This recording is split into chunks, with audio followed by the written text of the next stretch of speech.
So as Marty said, I was with Molina Healthcare as a company my father started in 1980. When he passed away, my older brother, who was a physician, became the CEO. I was the CFO from day one. We left the company in May of 2017. At that time, we were a $19 billion in revenue. We were a Fortune 150 company, operated in 33 some odd states. And I left because at that time, the board's vision and my vision for what the company should be doing began to grow apart. They were focused on, and as a public company, probably what they should be focused on, but it was all about profits, profits, profits. And really, my father started the company to take care of a certain population, low income population, and we sort of drifted away from focusing on taking care of that and the social mission, more toward profitability. So when I left the company, I started Pacific Six with five of my colleagues, and we really wanted to focus on what can we do to have businesses that are not only profitable, but have a social mission. And one of the biggest challenges, as you all know, is climate change. And whether you believe that climate change is man-made or just a natural phenomenon, we do know through our experience every day that it does have an effect on the weather and it has an effect on our lives. I think that I'm here in Long Beach, California. I know a number of you are from New York. I think the estimates are if climate change doesn't get restricted, doesn't get arrested, so to speak. Well, I know my home, which is a two-story house on the water here in Long Beach, is probably going to either be a one-story house or completely underwater. Las Vegas will be a beach city, and most of Manhattan will also be underwater. So, what can we do as a society to arrest climate change and really without doing things that are so disruptive and doing things that are efficient? A lot of people throw a lot of money at things. I know that right now the growth of seaweed is sort of the panacea, and the government is throwing a lot of money at growing seaweed. What most people don't realize, and a lot of people are investing in it, but most people don't realize, however, is in order to grow enough seaweed to sink enough carbon in the ocean to have an impact, you would have to grow seaweed that would be the size of, that would cover the state of Connecticut. And that's just not feasible. You have other options, for example, where there's a direct carbon capture, where people are going to suck carbon out of the air. That sounds great, but in order to do so, you have to have so much power to put into those machines that it's quite inefficient. The same thing is with hydrogen. Now I'm going to start with hydrogen because that's one of the companies that we have invested in. There are four companies I'm going to discuss today, and I have to apologize. I'm not the best at IT, so I don't have the visuals to go with this. So you're just going to get to see my lovely face. But if anyone is interested, I do have a lot of videos and other presentations that I'm happy to share through Marty. But the first company is called Waste to H. Now, this is an interesting company because the problem we're going to run into is that transportation produces the most carbon. And so we have these great companies out there. You have Tesla, you have Rivian, you have BYD, which is a Chinese company, and they're all doing these plug-in cars. Well, I happen to live in California, and there is a mandate, I think it's by 2050, that they no longer sell gas-powered cars. So we're going to rely on electricity. Unfortunately, what no one thought of is we're not going to have the capacity to build enough of an electrical grid to fuel all these, to put electricity in all these cars, plus to run our air conditioners in our homes, et cetera, et cetera. And if I'm not mistaken, New York and Maryland are two other states that have followed the same path. So the question then becomes, how do you fuel cars and trucks in an alternative way besides, and frankly, airplanes and ships without the electrical grid that they need? Hydrogen can meet this gap. And the nice thing about hydrogen is the only exhaust is water. So what you do is you take a water molecule in some cases, and you run an electric current through it, and it breaks it up into hydrogen and oxygen. You use the hydrogen to power the fuel cell.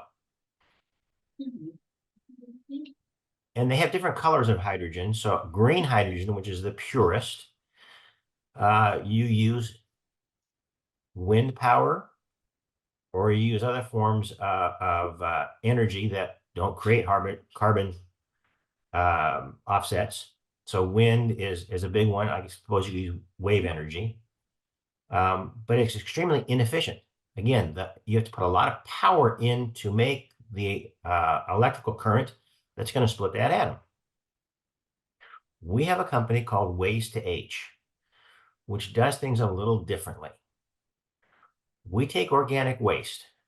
So when it's organic waste, it's food waste. It is, we could take it, and I remember one of our former presidents was talking about raking, in order to bring down wildfires, let's rake the forests and take out all the brush. We can take wood. We can take municipal sludge. And importantly, we can take plastic. And that's another big area that we battle, is most plastics, even if you throw it in a nice purple or blue recycle bin, it doesn't get recycled. It ends up in a landfill. But we can take this, we chop it up, and we put it through 4 or 5 different tanks. And what it does is it breaks down the feedstock into various elements based on the temperature that is in each tank. And then it moves from one tank to another. And we at different stages, we remove different elements. There are other companies that have tried this. They call it gasification. Or burning it. What our differentiation is that we're able to keep within each of the tanks a constant temperature. And because we're able to use a constant temperature, it more efficiently breaks down the feedstock. Also, because we're heating things up to such a high temperature, 1200 to 1800 degrees Celsius in some of the tanks, we're able to use that heat energy to continue the process. So it's not as though we have to have a lot of input to keep the process going. And our output is very, very simple. We output nitrogen, which can then be discharged into the atmosphere, because our atmosphere is 70% nitrogen. We have carbon dioxide, which we solidify, and that can be used either to make limestone or it can be buried in the ground. We have wastewater, because we do inject some water in the process in a couple of the tanks. We then discharge that. We then clean up the wastewater to community standards. And then it can go into the, again, we can either put it in tanks and bury it, or we can put it back into the water system. And last but not least, we have 99.97% pure hydrogen, which can then be used to electrify vehicles. We think this is an excellent alternative to electric cars. And right now we're in the midst of building a prototype. The science we know works. We actually had a joint venture in Japan with a Japanese blue energy company, where we were producing hydrogen from the municipal Tokyo municipal sludge. Unfortunately, the way that was engineered by our firm, excuse me, but they weren't getting the efficiency we wanted. We want to have 60 to 70% of the output be hydrogen. They were getting about 45%. So we reconfigured it, and now we're in the process of building a prototype, which should be ready in July. The benefits of this is we now diverted a lot of solid waste that would normally go into a landfill. And when it goes into a landfill, eventually it makes methane, which I'll get to in a minute, which is the second worst climate gas. It also then, a lot of it ends up, frankly, in the ocean. It's where a lot of the plastics ends up. So we have a way now to convert this into an energy efficient fuel. And what we'd like to do is eventually have it so that you can drive your car from one gas station to another, and you've got hydrogen fuel. Again, one of the big detractors from an electric car is, and if anyone's driven an electric car, when you get down below 20 miles or so, you get a little nervous, especially if you're in a hurry, because that you got to find a charging port, and you got to sit there, depending on the efficiency of the charging port, for anywhere between, I don't know, an hour to 3 hours. And now Tesla just announced that they are pulling out of the charging stations. And again, here in California, we've had a lot of problems with how reliable the charging stations are. So we do have a few car companies now that are making hydrogen fuel cell cars. I believe that Hyundai makes one. I believe that Toyota makes one. And BMW is coming out with one. The question's always been, how do you make enough hydrogen? And can you make it at a cost that is equivalent to gasoline?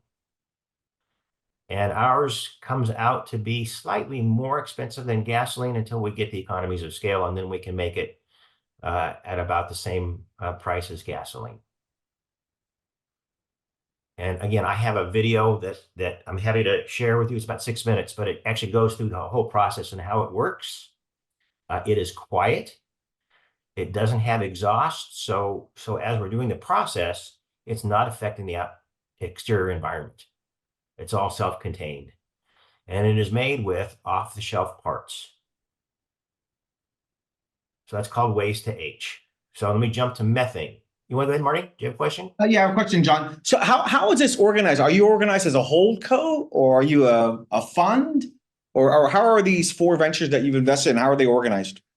There's a holdco, Pacific 6, that holds various, there's, of the 4, we are major investors in 2. We're the largest investor in Waste to H, and Symbrosia, which is the next one I'm going to talk about. We're the largest investor. Then the other 2, one we own 100% of, and the other one we own 50% of. Got it. Okay. And so we're happy to talk to folks about an individual company or in the holdco. And are your co-investors funds or high net worths or institutions? In Waste to H, right now it is all individuals, but we've got a couple of funds looking at us. Frankly, once we get the prototype up and running and showing, I'm sure that we'll have a plethora of strategics like a Toyota that will want to come in. The other thing, we're getting a lot of interest in Waste to H from island nations that don't have landfills or don't have a lot of room for landfills. So we've got quite an international interest in this particular system. The next company is called Symbrosia. It's based in Hawaii. And I mentioned methane. While methane doesn't stay in the environment for as long as carbon does, or carbon dioxide, it actually traps heat at a higher rate than carbon dioxide. In California, we have a mandate that by 2040, methane is reduced by, I believe it's 50%. And then in 10 more years, it's reduced by another 25% to the levels that it was in 2020. Landfills are one of the greatest causes of methane. But the second is actually cattle and lambs or sheep. These are animals that have multi-chambered stomachs. And as they ruminate, they create methane. So a lot of people talk about cow farts. It's actually cow burps that actually distribute the methane to a greater extent. Well, an interesting story, a dairy farmer in Canada a number of years ago had half of his cattle eating grass up on a ridge, and the other half was eating this seaweed down along the seashore. And he noticed that the half that ate the seaweed actually produced more milk. So he got the University of Nova Scotia to study the seaweed. It's called Asparagopsis taxiformis. And what they discovered was this particular seaweed changed the way that the cows do the rumination, and it reduces the methane, which allows the calories to be focused on milk production. And at that time, there was one company that was working on this, and there was one graduate student out of Yale who was doing her PhD program on this. And so I flew out and I said, when you graduate, I'll set you up with a company. And so that's Symbrosia.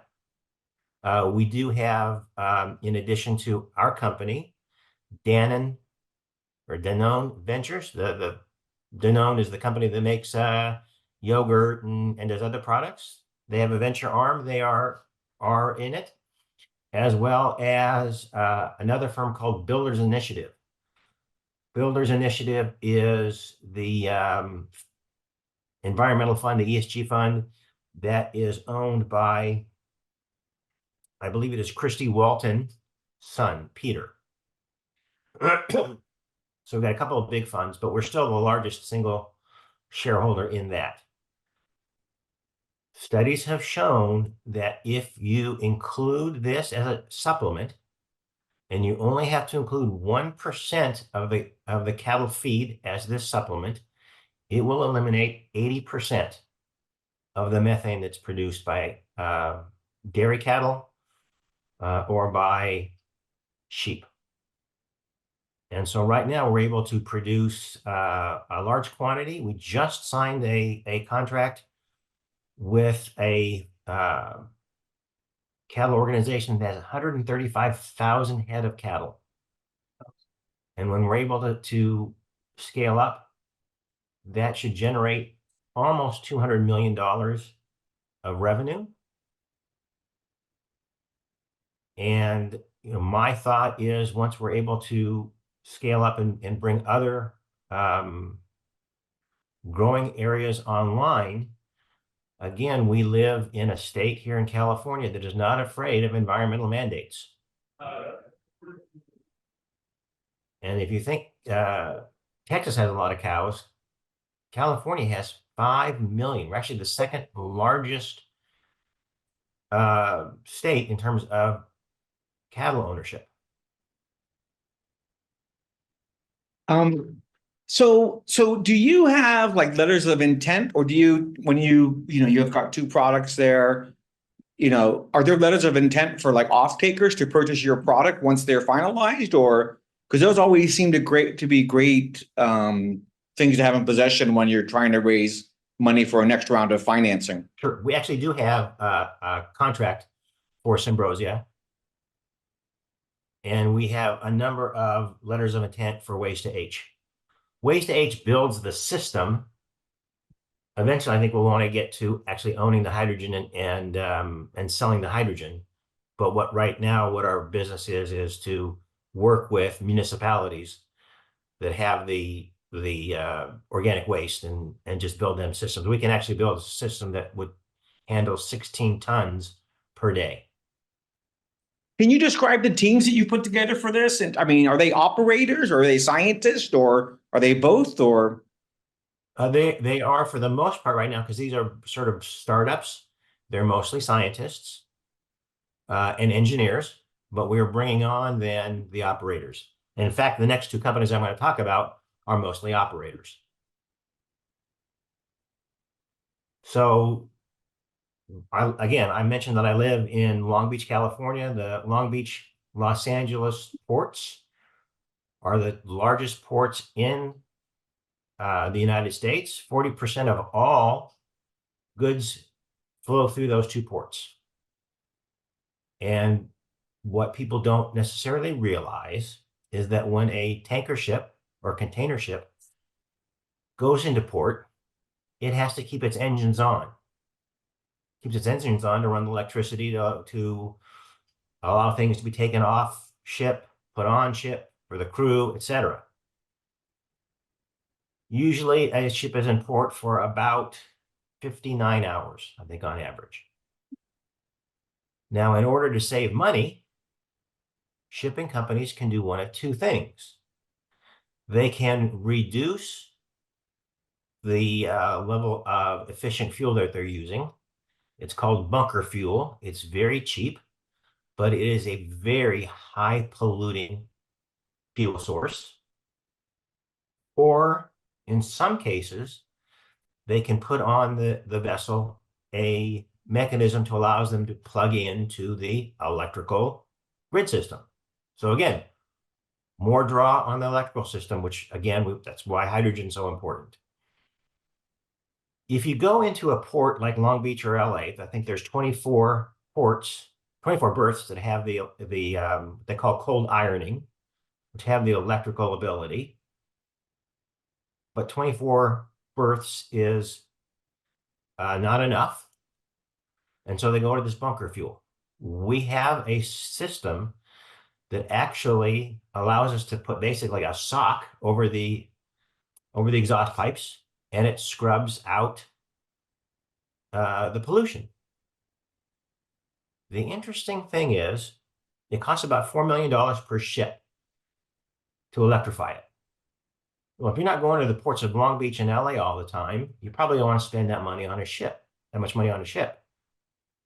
But the California Air Resources Board now is fining ships $1,900 per hour if they are not hooked onto the electrical grid. Our cost to run one of these things is about $900 an hour. So we can make $1,000 an hour for 59 hours per ship.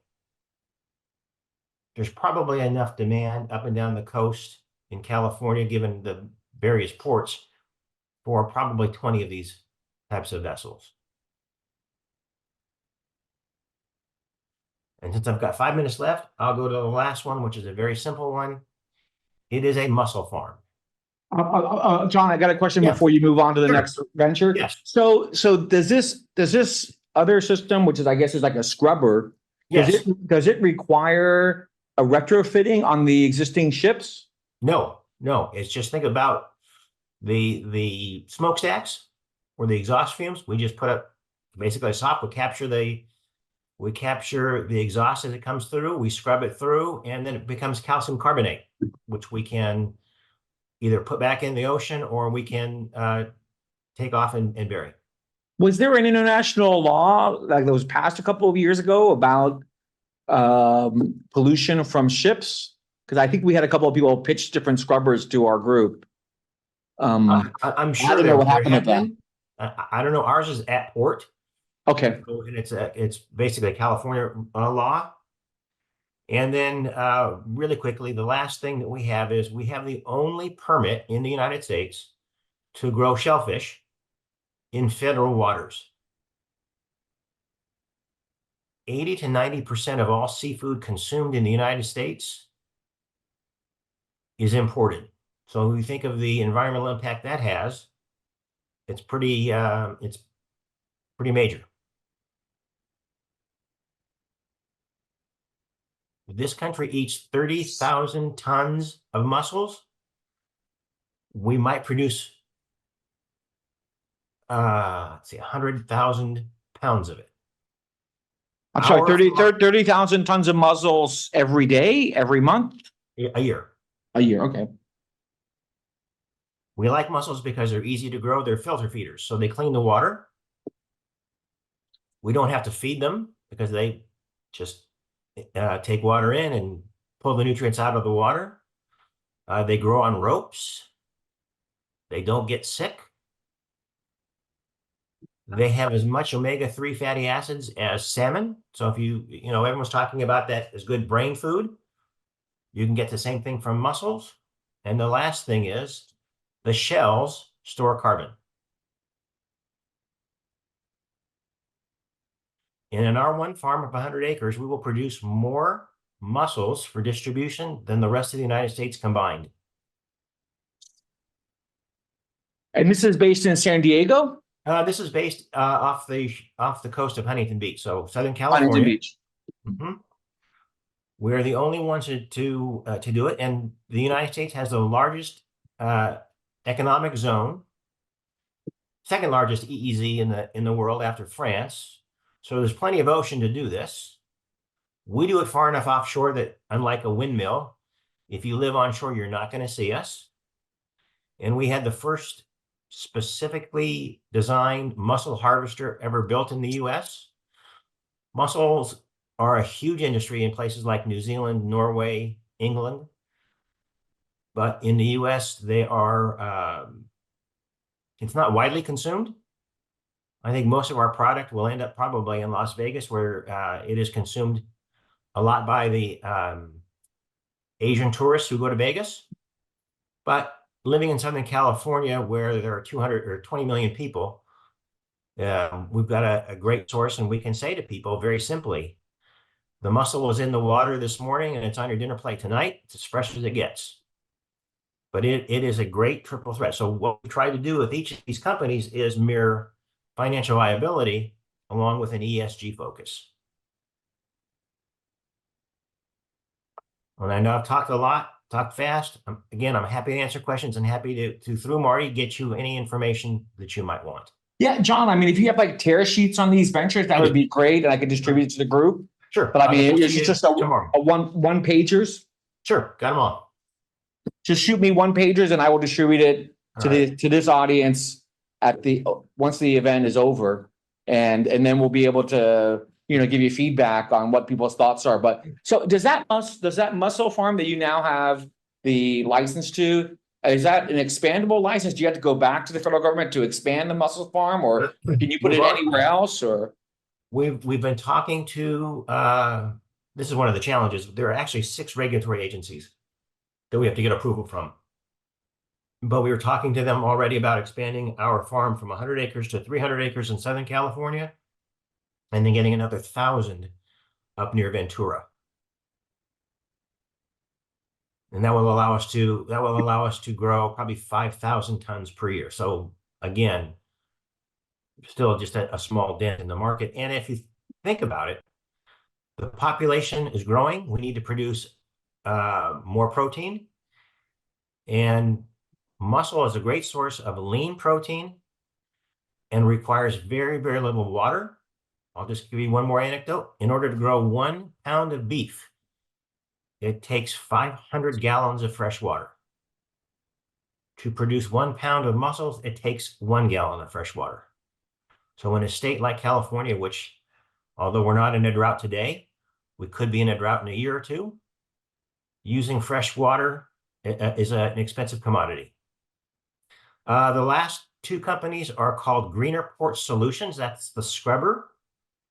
And the mussel farm is called Pacific Mariculture. And you can find a little bit of bios on those on our website, Pacific6six.com. And how much has Pacific Six invested in these ventures, in these 4 ventures? Ballpark? Uh, 15, we probably invested 25 to 30 million in the 4 ventures.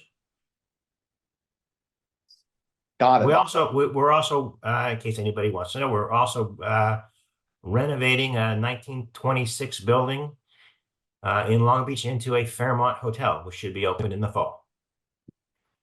So we do a lot of eclectic things in our company. Fantastic, great. Yeah, absolutely. Anything you can send us would be great. And any connections we can make for you, we will continue to make. Thank you very much. Thank you for your time, everybody. Thanks, John.